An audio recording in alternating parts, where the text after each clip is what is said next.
Eeco India mobility का आ रहा है आईपीओ और आज के सिंगल वीडियो में हम डिटेल में जाके कुछ ऐसे पॉइंटर्स को भी एक्सप्लोर करेंगे इस आईपीओ के बारे में कि आपको मजा आ जाएगा।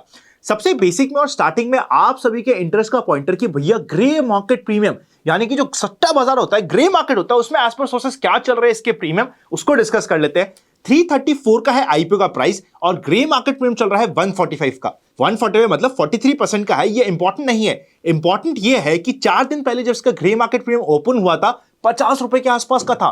3 गुना हो चुका है ग्रे मार्केट का प्रीमियम इस कंप्लीट आईपीओ में। मतलब रिस्पॉन्स और जो माहौल बन रहा है ग्रे मार्केट में बहुत अमेजिंग सा बन रहा है, ऐसा हमें दिख रहा है सिर्फ ग्रे मार्केट के हिसाब से। एज पर सोर्सेज जो ग्रे मार्केट प्रीमियम है उसके अकॉर्डिंग अगर आपको रिटेल में एक लॉट का अलॉटमेंट मिलता है तो 4800 रुपीज का प्रॉफिट और एचएनआई कैटेगरी में 67,000 रुपीज की प्रॉफिट की एक्सपेक्टेशंस हो रही है।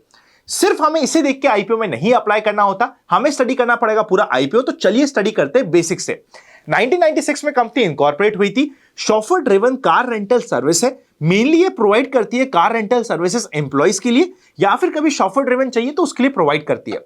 आज के दिन ये इंडिया में 500 से ऊपर कंपनीज को अपनी सर्विसेज प्रोवाइड कर रही है। 28 से लेकर 30 अगस्त तक ये आईपीओ ओपन होगा। सेकंड को अलॉटमेंट डिसाइड हो जाएगा। थर्ड को या तो आपको अपने शेयर्स मिल जाएंगे या फिर पैसा वापस अनब्लॉक हो जाएगा। एंड फाइनली लिस्टिंग की टेंटेटिव डेट है 4 सितंबर। आईपीओ का टोटल हम लॉट साइज की बात करें तो 44 शेयर्स का एक लॉट है 14,696 रुपीस का।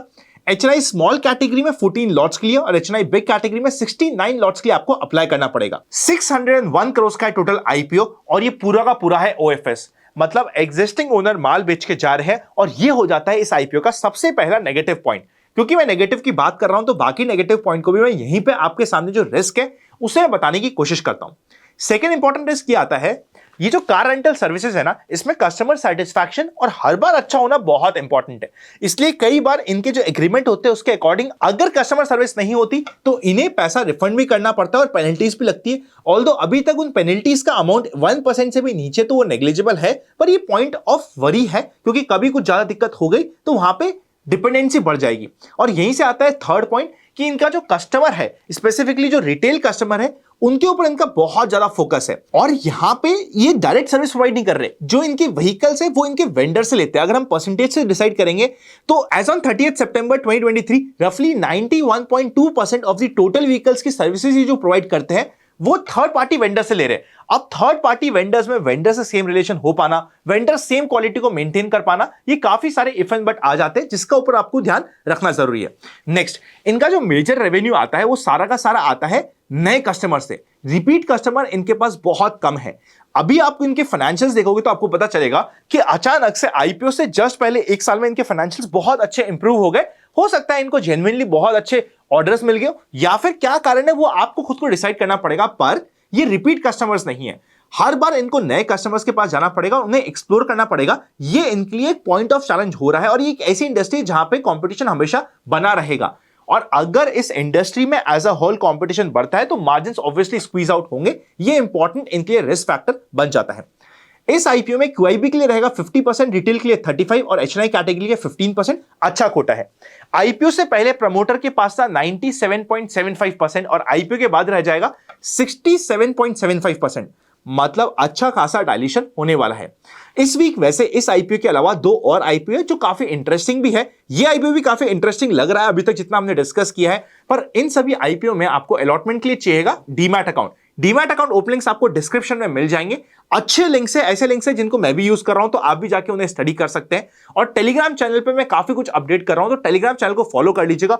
बतेरे फ्रॉड चैनल है, कम से कम 1000 से ऊपर फ्रॉड चैनल तो हम पिछले एक साल में बंद करा चुके हैं। सिर्फ ओरिजिनल चैनल का ही पार्ट बनिएगा, वरना फ्रॉड चैनल पे किसी ना किसी तरीके से आपको स्कैम करने की कोशिश करी जाएगी, उनसे बच के रहेगा। ओरिजिनल चैनल का लिंक आपको डिस्क्रिप्शन में मिल जाएगा। फाइनेंशियल चेकआउट करोगे तो एसेट्स 3 गुना हो गए पिछले 2 साल में, थम्स अप है। रेवेन्यू भी ऑलमोस्ट 3 गुना से भी ज्यादा, ऑलमोस्ट 4 गुना टाइप हो गए पिछले 3 साल में, थम्स अप है। 2023 वर्सेस 2024 में 34% का रेवेन्यू की ग्रोथ रेट है। प्रॉफिट आफ्टर टैक्स बढ़ा है 43% से। अगर 2022 चेकआउट करोगे तो 10 करोड़ का प्रॉफिट था, 43 करोड़ का हो गया अगले साल, 62 करोड़ का हो गया आईपीओ से जस्ट पहले। मतलब मेरी पर्सनल माइंड से समझा जाए ना तो ये आईपीओ लाने के लिए कंपनी के लिए तो परफेक्ट समय होता है। अचानक से प्रॉफिटेबिलिटी बढ़ी है और उसी समय पे माहौल भी इक्विटी मार्केट में अच्छा और आईपीओ लिया गया। अमेजिंग। 2000 करोड़ का टोटल इसका मार्केट कैपिटलाइजेशन है, पर क्योंकि इसकी टाइमिंग इतनी अच्छी हो रही है मुझे कई बार ऐसा शक होता है कि भाई अचानक से इतना प्रॉफिट कैसे आया। क्या ये सही है? तो ऐसी कंपनी से मैं यूजुअली क्या करता हूं, लिस्टिंग इनके पर्सपेक्टिव से तो मैं इसे स्टडी करता हूं सेपरेटली, उसके बाद होल्ड करना है नहीं करना उसका मैं सेपरेट डिसीजन बनाता हूं। एक बार ऐसे आईपीओ को बेस बनाने देता हूं, उसके बाद कोई डिसीजन बनाता हूं। Return on equity, return on capital employed 42% का है, ब्रिलियंट है। डेट टू इक्विटी 0.12 का है, मतलब कुछ डेट है ही नहीं। ईपीएस 10.42 का है, पी रेशियो 32 के आसपास का है।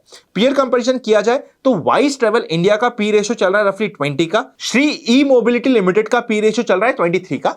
पीयर्स के कंपैरिजन में थोड़ा सा ये प्रीमियम कमांड कर रहे हैं, पर कंपनी के फाइनेंशियल स्पेसिफिकली जो रिसेंटली फाइनेंशियल है वो भी बहुत अमेजिंग है, जो इस प्रीमियम को डिफाइन भी कर रहे हैं। तो एक ऐसा आईपीओ जिसके लिए मैं एक्साइटेड हूं, इंटरेस्टेड हूं, purely for listing in perspective मैं इसको स्टडी करने वाला हूं, और इस आईपीओ को मैं अपनी नोटिस लिस्ट में हमेशा रखूंगा। एंकर लिस्ट काफी इंपॉर्टेंट रहेगी, मूल माहौल कैसा बनता है वो एंकर लिस्ट पर काफी डिपेंड होने वाला है, जिसके बारे में हम आगे भी वीडियोस में डिस्कस कर लेंगे। इसलिए चैनल को सब्सक्राइब और बेल आइकन क्लिक कर लीजिएगा।